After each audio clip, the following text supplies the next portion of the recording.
Hi, I'm Marika Timmers, and this is The Ethical Entrepreneur, a speaker series to help you inject more purpose into your business. Curating all of these amazing experts has been such an inspiring way to start the year. I hope you're also feeling inspired by these interviews by now too. Today's topic is about radical collaboration. Why collaboration wins over competition and how to create impactful partnerships. And I'm delighted to introduce you to Saskia Baratz, the program lead for Leading Change for Good at the Mind Lab. The Mind Lab provides innovative learning programs designed to create impactful futures, and the Lead Change for Good program is an NZQA accredited postgraduate certificate that focuses on leadership and transformation for real, lasting impact where it matters the most. Saskia is an optimistic, radical collaborator with over 25 years experience in various senior and executive roles, including as Chief Responsible Management Officer for Tourism Holdings Limited until late last year. Saskia is also Chief Executive and co-founder of global nonprofit Match for Action, and co-lead of the joint partnership Crowd Doing. Ultimately, she is an insatiable drive to build more capability to lead the changes we need for a future that is socially just, economically inclusive, and environmentally restorative. Welcome, Saskia. Thank you, Marika. It's fantastic to be here, and what a flattering intro. Thank you. Pleasure. It's all true. So Saskia, when I started the Marketing Collective, I wanted it to be the most specialised, multidisciplined option for small businesses.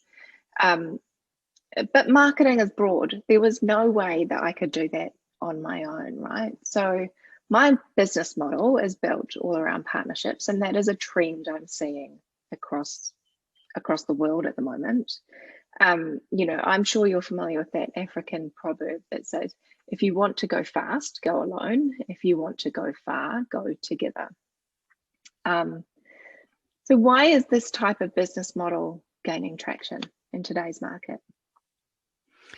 Well, yes, I definitely heard of that proverb, and it is very true. And I think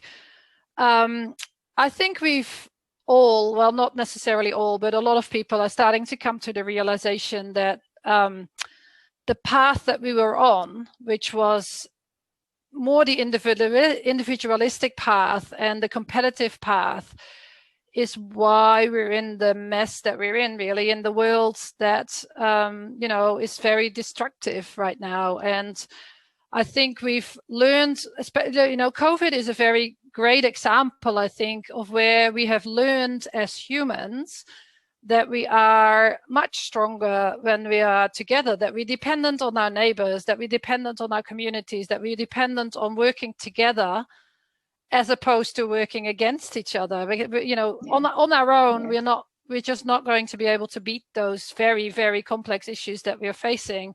And the pandemic is just one of the examples, obviously, but it is, I think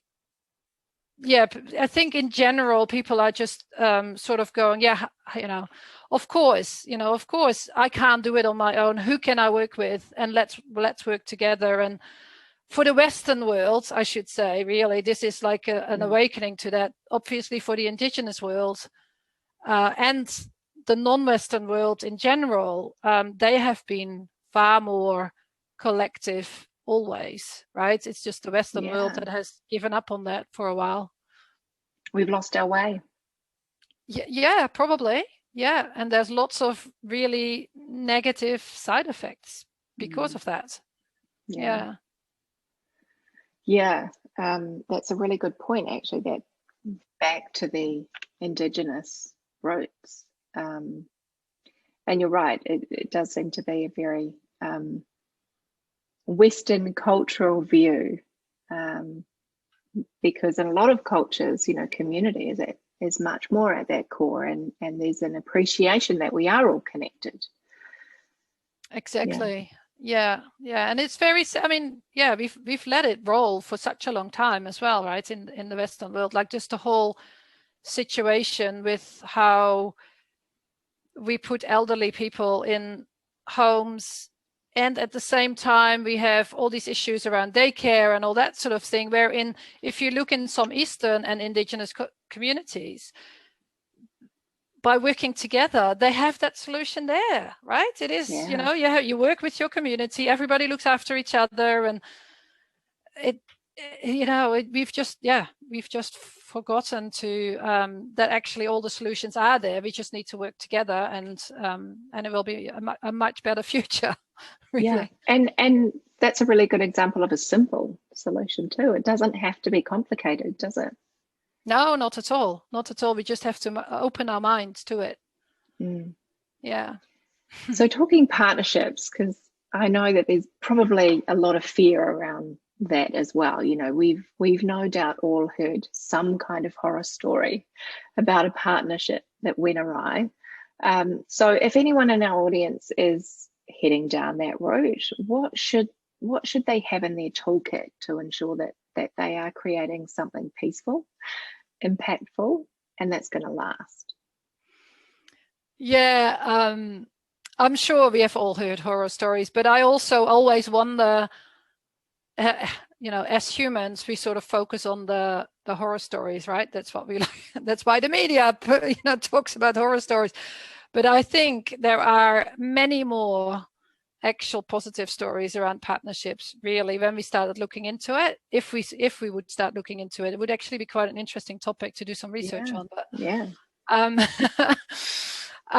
So from a toolkit perspective, I think a lot of it, as what we said before, a lot of it is to do with mindset. I think really truly believing that you can work together in a positive way, and putting your trust in that is one of the starting points, right? Because if you're always cynical and you're always not trusting the person that you're actually working with or want to work with, that's not going to end up with a good relationship. And then the partnership will probably fail if you don't trust each other.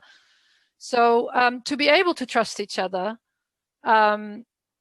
you need to know each other's purpose, and you need to know that you're working towards the same purpose in that partnership. I think that is a very, very important point to really, because if you have very different agendas that are contra to each other, then it's going to be really hard to work together. Yeah.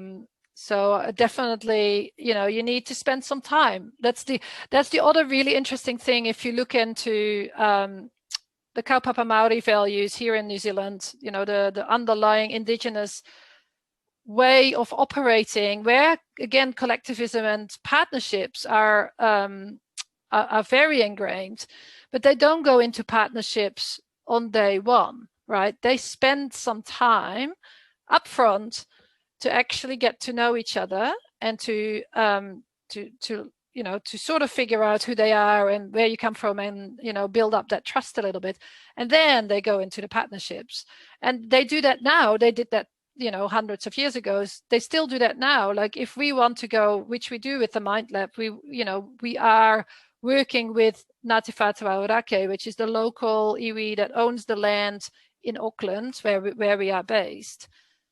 It takes time to build up that trust, and it's fantastic. It's great to do, and you sort of pick, you add more and more and more to your partnership too. You start with one thing, works, start with another, add another thing, works, and then you go along on that path, which is a great way of building a relationship, and being agile about it, I suppose, as well. In a way, it's the same sort of principle, right? Iterative feedback, all that sort of thing needs to be part of that relationship and partnership building too. Yeah. So, and coming back to your point around having that joint purpose, and your earlier point about not doing everything from an individual perspective, because if you come into your partnership with what do I get out of it, it's also probably never going to work, right? Absolutely. It's all about win-win situations as opposed to the old style 1990s win-lose situations that we were, well, depending on where you were schooled, but most of the business schools were training that type of negotiation, right? You have to win and kick other people out, which is not what we want. Right. We want great win-win situations for everybody, including the stakeholders that aren't necessarily at the table, maybe, which would be like the environment and all that sort of thing. They're also should be part of most partnerships, like Yeah. the silent stakeholders that are impacted. Yeah. And so what I'm also hearing is to be really clear about that vision for yourself and really open and transparent with whoever you're in partnership with. Yeah, absolutely. To create trust, I think transparency is one of the key things, right? You need to, I think most people will know and feel, if you're hiding, if you're really sort of, have a double agenda and you're hiding things and you're not open about what you're actually asking for and all that sort of thing. And yeah, transparency and being honest about why you want to be in this partnership is going to be very important. And I've definitely seen that work too, like with my not-for-profits and with the partnership that came out of that crowd doing. I mean, the partnership itself was based on the fact that we just decided to radically collaborate and see what came of it, sort of thing, which has been awesome. And also through that, we've set up a lot of other partnerships with other not-for-profits or social enterprises within that same space of volunteer matching and matching good people to good causes, which definitely traditionally would have been seen as competitors. But it's all about creating that trust and showing people that if we do these things together and we learn from each other, we can all accelerate, and we can all accelerate impact, which is what we're all after, right? So Yeah, exactly. And you bring up a good point about competition, or viewing it as competition as well, because a theme that I've noticed with a lot of the experts in this series actually is that they come from a place of abundance. There's a view that there is more than enough for everyone. And I know that this is a philosophy that you also teach. What's behind that, and how can someone new to this kind of mindset change their old mindset on competition? Where it comes from, I think, is going back to what I started with, to say, we have ended up in this situation where we know it's not working.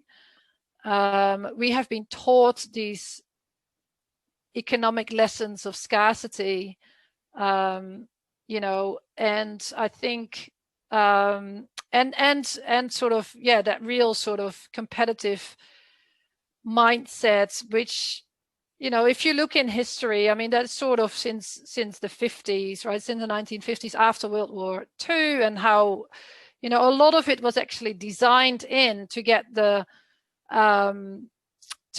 countries back up and running, to get people to buy stuff, and to sort of really create that hype around things, so people would actually go, oh my God, I need to have it, because otherwise it's not going to be there anymore. And I think we've just come to a point realizing that actually that's not working. We are all seeing the effects of on the environment, on communities, on people from a mental health perspective, and all that sort of thing. Why are we actually doing this? And then you start looking around and you start looking at what actually do I have instead of what don't I have? So taking a far more optimistic approach to sort of going, again, from a collaboration perspective, how can we work together, as opposed to how can we not work together from a skill sets perspective. Don't don't think only about the skill sets that you do not have. Think about skill sets that you do have, and how can you use those, and how can you add value to others, and how can others that do have the skill sets that you need add value to them, to you. And also from a, if you look at the enormous amount of problems that we're facing, but also with that opportunities that are coming along with that, and how big they are, of course there is space for everybody, because there's so much to do. There is so many pieces of the puzzle that need to be sorted. So the solutions are generally out there. We just need to indeed sort of link those pieces of the puzzle together in those systems that that work in the different places, and find ways of operating in an optimistic way, which is also much better from a mental health perspective.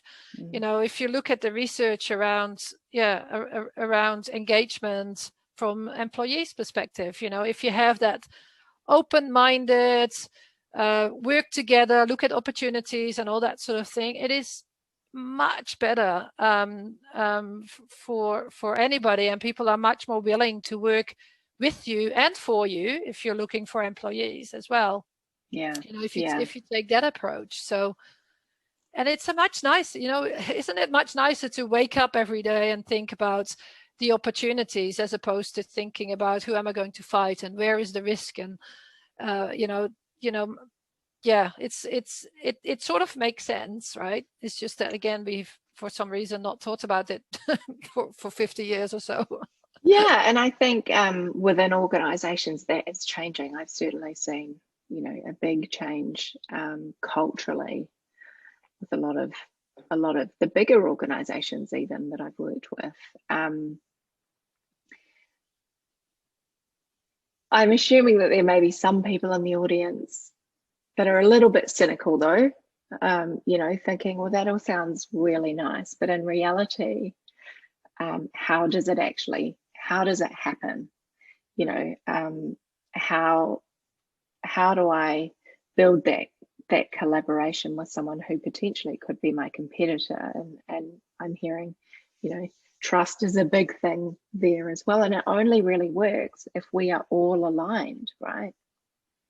Yep, definitely. So how do we align the others? Join Leading Change for Good. No, I mean, that is obviously the program that I run, but in general, I think educating yourself on the latest methodologies, philosophies that coming out of, you know, the social entrepreneurial sector, but also educational sector. There's a lot of new sort of ways of teaching and thinking that you may have heard of, but actually educating yourself in awareness and open-mindedness and how do I get a growth mindset and all that sort of thing is a good investment in yourself. And also by linking yourself, you know, you can do it through a formal education, but you can also use, you know, networks or meetups or, you know, through your speaker series, and then reaching out to other entrepreneurs that have the same mindset to sort of build that sort of wave of people that are so going to work together, that speak the same language, have the same mindset, and others will see that and go, oh, you know, what are you guys doing? Because you're seemingly working together, and how do we do this? And, you know, sharing knowledge. I think reciprocity is a lot to do with it too. So don't, you know, at this, you know, you need to come into it first and foremost, I think, by giving and not by expecting to receive first. So give your knowledge, give your thoughts, give, you know, obviously you don't have to give away your whole company. But there will be a lot of knowledge that you can give away that will add value to the other, which makes the other want to work with you and sort of go, hey, that person seems actually to know what they're talking about. Let's work on this bit together.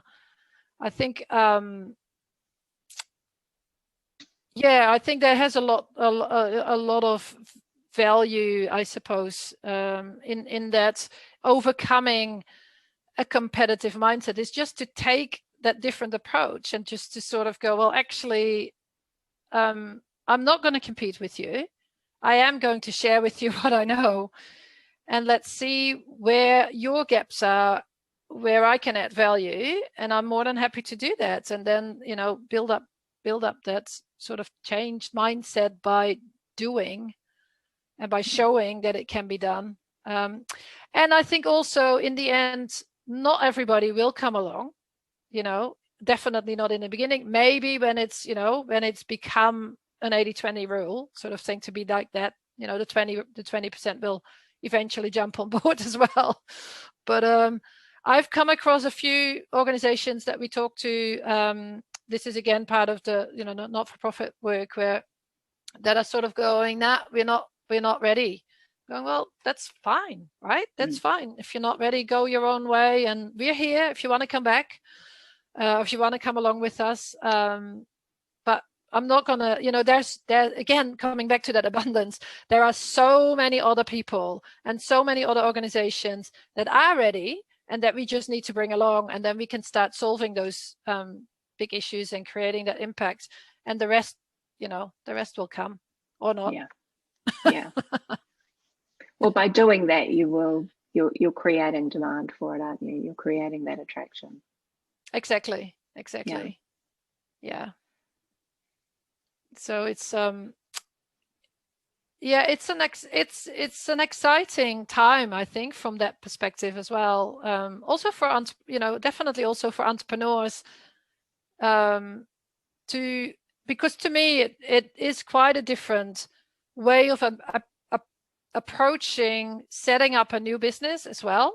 Yeah. Where again, traditionally you were sort of really, when you have your standard lean canvas or your standard business model canvas, such a big focus on competitive analysis and what can I do that's really different, and how am I going to beat them, and all that sort of thing. Where if you look at the for purpose canvas, it is far more about the partnership analysis, and where can we create system value together, and who do I need to speak to, what are my overall wider group of stakeholders, and where can I add value that they don't, but how can we actually, when we link that together with the others, we actually accelerate and multiply the value together. It's absolutely quite a different amplifies approach. The impact, right?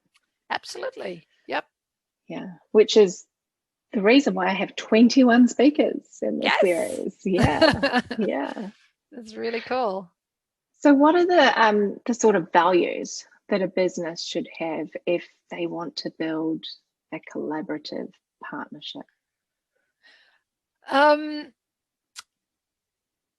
Like it's a little bit repeating, I think, is that building transparency and being comfortable with that, being responsible as being a responsible business overall. I think that is very important too. So not just looking after one thing, but in a holistic way, like being responsible as a business for yourself, for your staff, for your mental health, but also for the environment and all that sort of thing. I think that holistic approach helps with creating trust as well.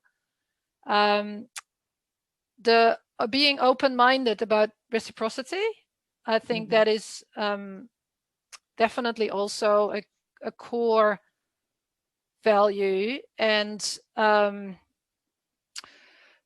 the continuous curiosity and learning approach, I think, is also very important as part of it, because from a partnership perspective, again, if you're open to learning new things, that makes a partnership really exciting, because your partners will bring new minds, new products, new ways of doing things.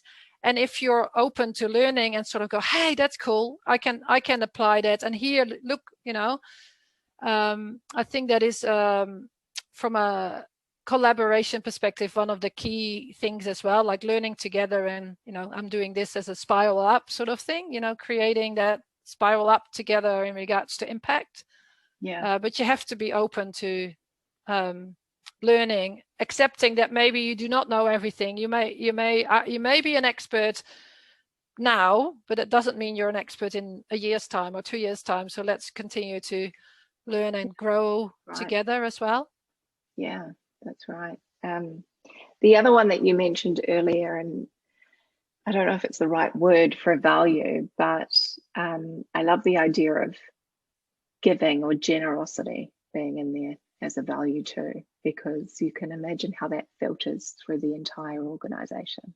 Absolutely. Yeah, very, very important. And yeah, the servant leadership model, I think, is also one of those models where you're looking at, from a leadership perspective, as a leader, you don't have to be the one that stands up and says, follow me. You can also be indeed the servant leader, the one that actually serves others first and foremost, which is often the case actually in social enterprises from an impact perspective, that you serve the community or you serve, but also on a business level, you can be the same, you can, and that comes back to that giving bit, right? It's you give first, and from that, often kindness will follow and you will receive back, and therefore both win.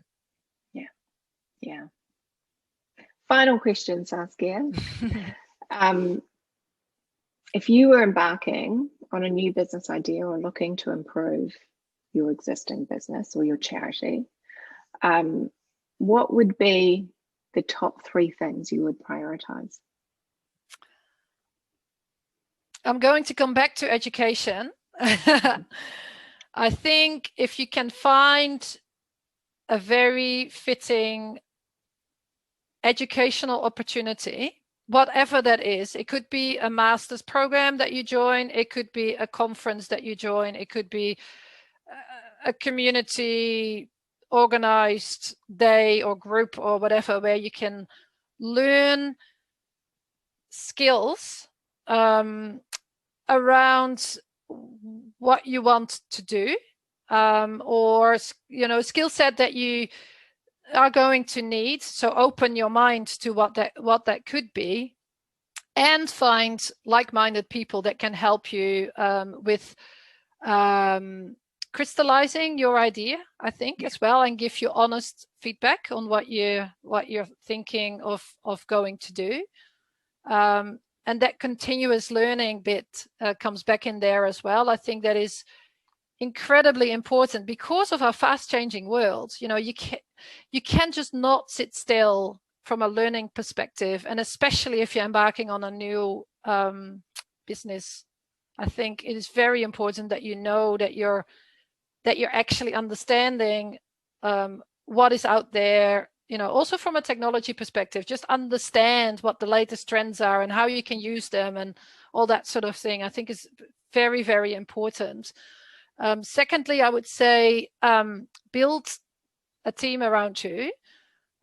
This could be direct within your enterprise that you're building, but it could also be the team, the wider team, whānau, as we call it here in New Zealand. So a wider sort of family that supports you from all sorts of levels. So this could be people that are going to be your mentors, that you can actually go to and ask.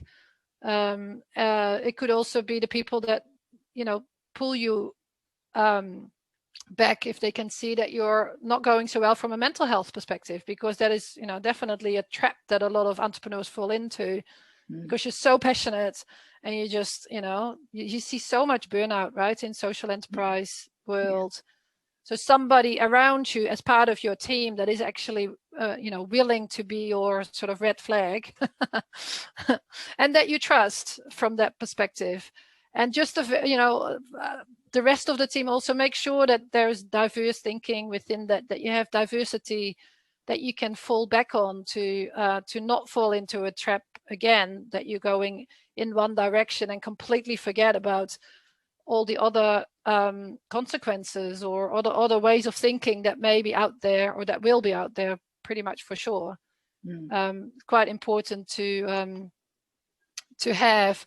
And the other very important thing, I think, to start with is be very clear on your why, be very clear on your purpose, and be very authentic about it, because that is what is going to be pulling you through in the hard times. And it is also what is going to bring you your followers. Your passion for your purpose will shine through in everything. And you need to make sure that you have that very clear in your mind, I think. Yeah, absolutely. Particularly in the partnership arena, as we were saying earlier, being really clear on what that vision and that purpose is, so that you are attracting like-minded partners. Yeah, with similar purpose. Yeah. We're out of time today, Saskia, but thank you so much for sharing your experience with us. Before we go, can you just spend a couple of minutes just telling us a little bit about the Leading Change for Good program? Who it's for, how long it takes, and I will share the link down here for you all. Sure, more than happy to. So Leading Change for Good, as you so nicely introduced at the start of the interview, is a postgraduate program that is run by the Mind Lab here in New Zealand. And it is a 34-week program, which is mostly online, even though we have 6 face-to-face days if we can. We can also take those online if we need to, depending on alert levels and that sort of thing. But ideally, they are online. And the program is specifically set up to bridge the gap, the capacity gap that we noticed from a leadership's perspective, where there is a lot of talk on running businesses for purpose, and there's a lot of businesses that say that they want to change to being a purpose-led business, or may have changed to being a purpose-led business. However, the skill sets for that have not been taught. We are all still, that's sort of what I keep saying in regards to education, most of us are still operating on the skill sets that we have been taught in business schools and all that sort of thing, which were all about businesses for profit first. So how are you supposed to run a business or a project or a community group with that different mentality, like with that, with that whole different approach in regards to collaboration versus competition, and authentic value and servant leadership versus authoritative leadership? And what does, when we say purpose-led and for good, what does that actually mean? How do you do that? And so that's the types of things that we are touching on as part of it. So the first 17 weeks, it's 2 blocks of 17 weeks. The first 17 weeks are very internally focused on leadership capacity and dealing with those big questions. And the second 17 weeks are really about implementing the change. So really working towards a strategy for a project or for a business for good, using all that change in skill sets that we've taught the first 17 weeks. There's lots of different speakers, so I'm always also on the lookout for great social entrepreneurs that want to share their story on the course as well. So currently it's only open to New Zealand residents and New Zealand citizens. However, we are looking into how we can create a program that is open for international students as well, but we haven't done that yet. Yeah, fantastic. I actually didn't even know there was a program like this until I started looking into this speaker series. So I'm certainly going to dig a bit deeper into that too. So thanks again, Saskia. You're very welcome. Tomorrow, I'm speaking with someone who has done exactly what Saskia teaches, and someone you may even want to talk to yourself, Saskia. It's a social enterprise based out of Melbourne that's supporting street children all over the world. It is a beautiful story, and you don't want to miss it. I'll see you then.